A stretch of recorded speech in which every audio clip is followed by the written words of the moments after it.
وإذا طلقتم النساء فبلغن أجلهن فلا تعضلوهن أن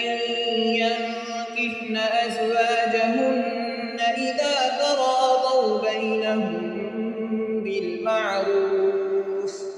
ذلك يوعظ به من كان منكم يؤمن بالله واليوم الآخر ذلكم أزكى لكم وأطهر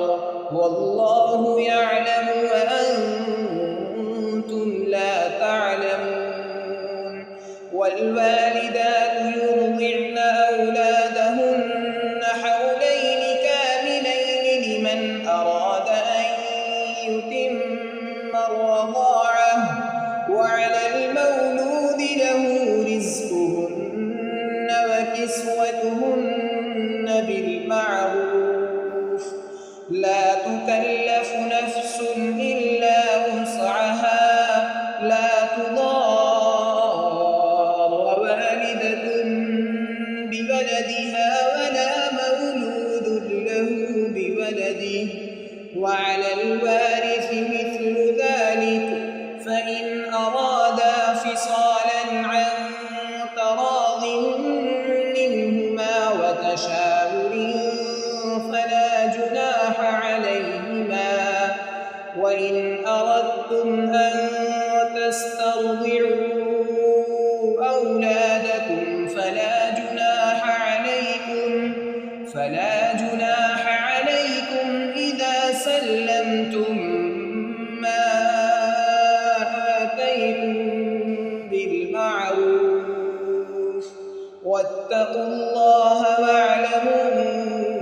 أن الله بما تعملون بصير والذين يتوفون منكم ويذرون أزواجا يتربصن بأنفسهن 4 أشهر وعشرا فإذا بلغن أجلهن فلا جناح عليكم فيما فعلن في أنفسهن بالمعروف واتقوا الله واعلموا أن الله بما تعملون خبير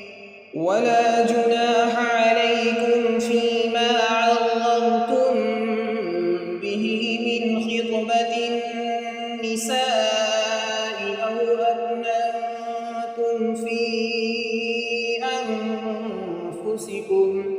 علم الله أنكم ستذكرونهن ولكن لا تواعدوهن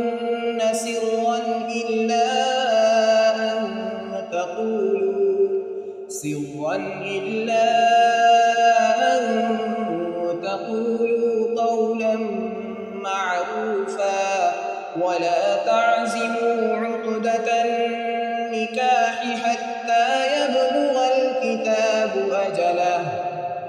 واعلموا أن الله يعلم ما في